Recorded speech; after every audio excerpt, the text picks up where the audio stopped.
So I want to touch on, I mean, when we were talking about the professional loneliness, what also came up for me was when business confidence is low, and as a solopreneur, you're sitting reading the news and it's just terrible, terrible, terrible, terrible. The impact that has on one. But yes. I wanted to ask you, you seem to be quite bullish and very confident about business right now. And so many people are feeling like, after these last 2 years, can I please just go and lie underneath a rock? How can you help us to instill some of that business confidence back in so that we can keep going? You know, it's really about looking at your business. Why are you not confident, and why is your business not going right now? It really is taking that time, you know, and sometimes we don't even realize that there's an opportunity. And that's why I think it's really important to become part of groups of people. So with our program, we offer this ecosystem of business owners, and currently we're sitting on just over 200 business owners, and they have an opportunity to be part of our virtual board, or they get opportunity to get together with us when we have live events, etc. And they share knowledge with one another. So it's a great network. They can talk to one another. I work on a program called Slack, and they're able to talk to one another. I share information on it with them, and they can enter competitions, and they can do all sorts of things. And there we can see people asking questions, really looking at what is important right now. And I think that that's important for every business owner to take some stock of why they're not moving forward. Is it an industry that's dying? Because there are industries that are dying right now, but what are you doing to push it forward? There's a lady who's in the stationery industry. Now, how often in the last 2 years have you bought stationery, apart from your children that are going to school? Like, you know, we don't need pens and pencils because we've got computers and that kind of thing. So what is she doing that's different? And we worked on, or looked at, if somebody came into my office, although I'm quite particular of what I do, and it would be really nice for somebody to really organize it, but we don't have that kind of stuff here in South Africa. So why not look at organizing? Because so many more people are working from home, you know. And what does their offices look like? Is it okay to invite a guest in to come and sit opposite you at your desk? I have mics and lighting and all sorts of things going on in my office. So to invite somebody into my office is a disaster. So I'd rather meet them at a co-working space, you know, but it's really about looking at the industry that you're in, and then working out, where do your opportunities lie? What else is there available for you? Can you actually step up and franchise what you're doing, or license it, or open another branch, or go from online to brick and mortar, or brick and mortar to online? There's so many possibilities out there at the moment. It's amazing. So actually what we're saying is that the past 2 years have created opportunities as much as it's created chaos. Huge opportunities. How to find them. It's huge opportunities out there, absolutely huge. You know, if I give you some statistics of my clients, it's like you won't believe it. You really won't believe it as how well so many are doing. The biggest thing with growth in business is what we've got to understand is, as you're growing, your sales are growing, profit and cash flow don't. So that's the problem, is the beginning part of your growth. Your profit does the opposite, goes the opposite direction. Your cash flow goes the opposite direction. And that's what a lot of business owners can't handle, because they don't have enough reserves, which is what we look at in the beginning. They don't have enough to handle that sudden huge growth. And that's why we then embark on looking for investors or financing, or looking at government grants, or, you know, but it takes time. That's the biggest dilemma, is to find that money costs money and takes time. And that's a problem. It's so funny, because while you were talking about it, what came up to me is that investment principle is some people time the market, and some people just spend time in the market. And it's almost about saying, I'm going to get my own business. It's going to be hell for the first 3 to 5 years, but after that, we'll be fine. Just suck it up to the first 5 or 6 years, get that momentum. Yeah. And I think that's also, as you say, people just aren't ready for that shock of the first 5 years, especially when you've left maybe a corporate and thought, oh, I'm going to do my own thing. I'm going to be my own boss and this is going to be easier. And actually, it's just a whole lot of difficult. Yeah, I mean, completely. I'm a very positive entrepreneur and I love my business, but I mean, the beginning sucks. Yeah, Sorry. absolutely. And then the next stage also sucks. The beginning of the next stage is just as bad. So every time you move in a stage, the beginning part is the problem part, and that's Yes. where you need your connections. And if you look at the trends for 2022, there's three biggest trends right now. Flexibility is, Yes. if I'm a client coming to you, how flexible are you for my needs? So if I'm going to go buy a car, I can buy it in white or pink or orange or whatever. The colors of the seats can change. It can be automatic or manual. It can be. So why can't that be from every business? Why does it have to always be so precise? So flexibility is really important. Connections are going to be around. Everybody wants to be part of something at the moment. They want to be they want to be part of an ecosystem. So where in the business do you have that? And that's super important. And the last one is trust. And the beginning of any business, you have to build trust. That's what your clients are looking for. Can you deliver?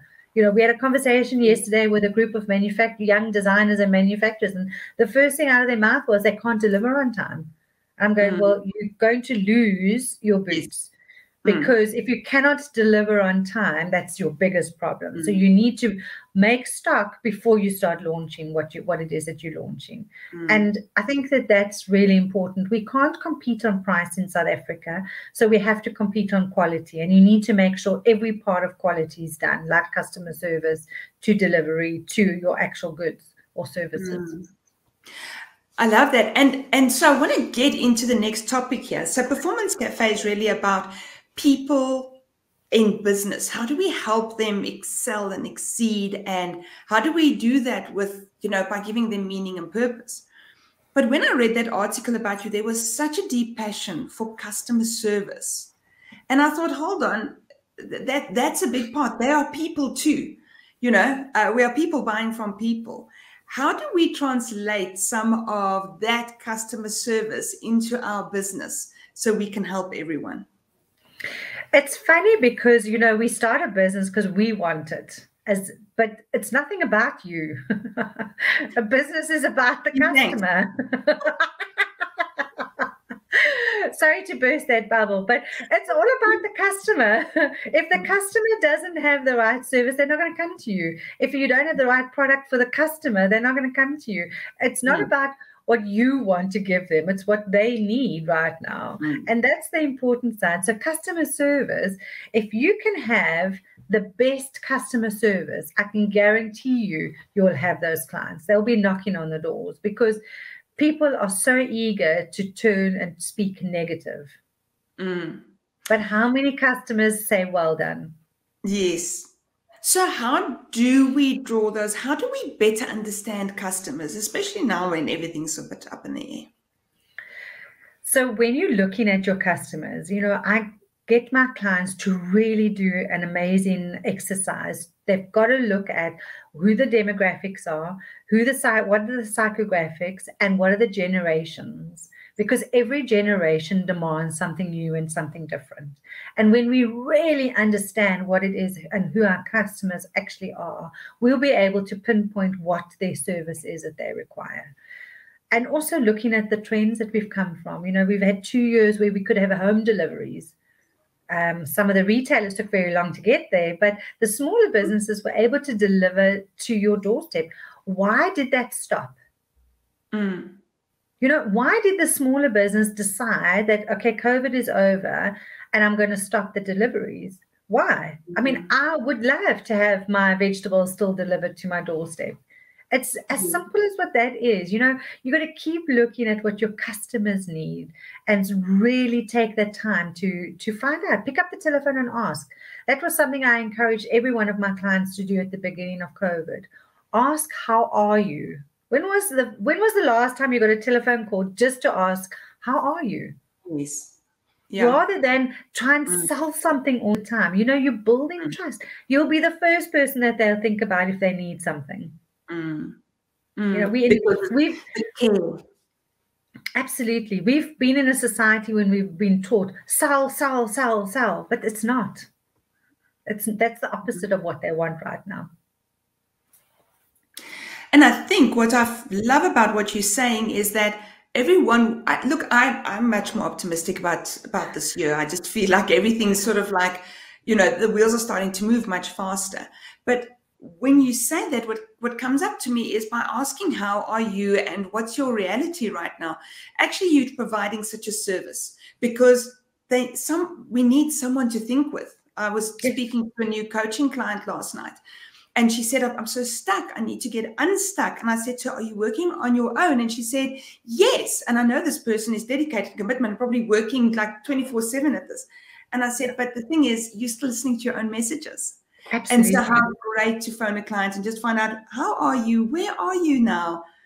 And help them think through that. And then 100%. you also understand. Absolutely, 100%. Yeah. I think that it's also important for us as sole entrepreneurs is to get out. Go and work in a co-working space. There are a lot of them around and they're inexpensive. You have other people to bounce quick ideas with too, Yes. I think that is a fabulous idea. I also think that it happens to be a great alternative to coming back to the office. Yes. Is if the office all of a sudden is a co-working space closer to my home than having to travel all the way to a fairly large building. I know that we are ripping through our topics, but I want to move to the next one. And this is the most delightful story that I read about you. I love that article. Actually, am I allowed to post a link of that article into YouTube? Yes, I'm going to post it. You guys have to read this. It's absolutely fabulous. I love that article. It was punchy. And it was a bunch of questions almost. It was almost like a little mini self-interview.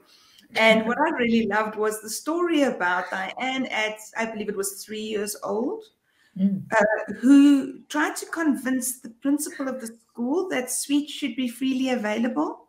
Was there, I don't know, did you have shares in Nestle at that point or something? Oh, that was funny. So, when you're 3, you really have no filter. But I mean, I think that I just continued that throughout my life. Yeah, absolutely. My mom used to be part of the tuck shop in those days, and they used to make really healthy food like soup and that kind of stuff. So, that was like enough already. You don't want any of that. You want the things that are really nice. So I opened his door and went and sat on his desk. And so he couldn't get away from me. He had to answer my question. Yeah, but he got his own back on me when he made me head girl when I went into grade 7. So that was very entertaining because now suddenly I had to put the money where my mouth was and stand on stage and to do all those things that was expected. So often we wonder, is leadership, are we born with it? Can we teach it? What do you think that lesson of that little 3-year-old taught us about leadership? So I think it's very much of you've got to have an opinion, whether it's right or wrong, or whether you're going to alienate, groups of people or not. You've got to have opinion. So don't be a fence sitter. And very much when I go do guest speaking, I speak on business growth. And we look at things like what are the trends or where are the most important changes that people can make right now, those kind of things. And the most important side is don't be a fence sitter. When I post an article on LinkedIn or anything like that, I have a very specific thought process behind what I'm doing. Some people say that in business, you shouldn't have to grow. And I'm going, what a lot of nonsense. Of course you've got to grow. Not only for yourself, but for your staff and for your family and there's so many other people that it's not only about you, as I already said. So I think that little 3-year-old was really, deciding on what was her opinion, and it's good to have an opinion. And when you became the head girl in grade 7, what leadership lessons do you think you took from that? Very much the same. You know, you have to have confidence enough. Whether it doesn't matter whether you've got butterflies in your stomach or your hands are sweating, but standing in front of people became really important. Having the confidence to talk about and praise the school, because it really was a good school. You know, understanding and listening to all the leaders that came there, you really spending time with them, and then putting like a load of effort behind the actual school stuff. You know, and as I said, I'm not very studious, so he really enforced this moment of leadership. But I think it was a step up time, you know, time to really understand what it was, that if you're going to be in a leadership position, you've got to have an opinion. You've got to be able to stand up in front of other people and offer that opinion. You've got to be able to do the extra work, because there's a lot extra that goes into it. So suddenly you are no longer just, you know, a grade 7. Yes.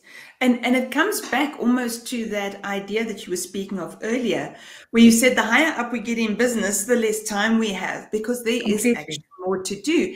As an entrepreneur, you may leave corporate, but now there's new things to do. So there's always about that effort. Yeah. How do we take care of ourselves? Because if all of this is always more effort, what's a good way in business to take care of ourselves? I'm thinking of myself. I was having a very interesting discussion with my helper this morning, and she said to me, I really like it when you're busy, because that means your business is doing well, which means I keep my job. And it is that for many business owners. It's not just about me. It's like every person that I hire and their family is impacted when I cannot keep myself and my business sustainable. How do I support myself as a business owner to keep going? I think it's really, really important for us to put systems, processes, automation, whatever you want to call it, in place nowadays, because it gives us back time. I work 3.5 days a week. So on a Monday, I don't work in my business. I spend that time either with admin or working on my business, or I go for a walk on the beach, or go and have lunch with my husband, or spend time outside of the business. And then on a Friday afternoon, the same thing. You know, I switch off after lunch and that's it. And it allows me time to think. It allows me time to get my nails done, or, you know, something that's is such a spoil nowadays, you know, that you can actually go and do it. It's those kind of things, but it's my me time. And whether it's a hobby that you're doing, or a skill that you want to learn, or anything that's not in your business, it's time for you to take that time. And also with your family, you know, spending time with your family. Why are you working such long hours at the moment? Why can you not switch off at a certain time? Maybe you should work late, you know, start late in the morning and end late in the evening. It depends on where your customers are. And, you know, it's really looking at that kind of stuff now. You need to make it more individualized with inside your business. I mean, that's why you started. You wanted the time, didn't you? And then we don't have time. So it's important to look after you. It feels like we're coming back to that whole flexibility where you said if you can't be flexible for your customers, well, you almost need to be as flexible for yourself as well. And I do find that it's so interesting when I talk. One of the quotes I give is that, I don't know if I ever told you this, but the concept of the 8-hour workday was actually decided in 1817. Oh, no ways. And no one has questioned it since. And we are still 200 years later working an 8-hour day a week. And it was only because it was the Industrial Revolution and you had to go and stand in front of a machine to work. So yes, we do have beautiful people who mine our gold and make our cars that still need to do that. But there's a whole bunch of service professionals that don't need to. So it's about almost challenging some of those status quo options. Very much so, but a lot of countries have been doing it. Was it Scandinavia? I can't remember which country it was right now, but they said by 3 o'clock you have to stop working, and then you have to spend an hour with your family before you go home.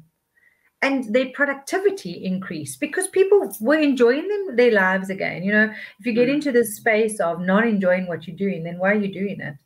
So you really have to really remember yourself in this whole journey. Definitely.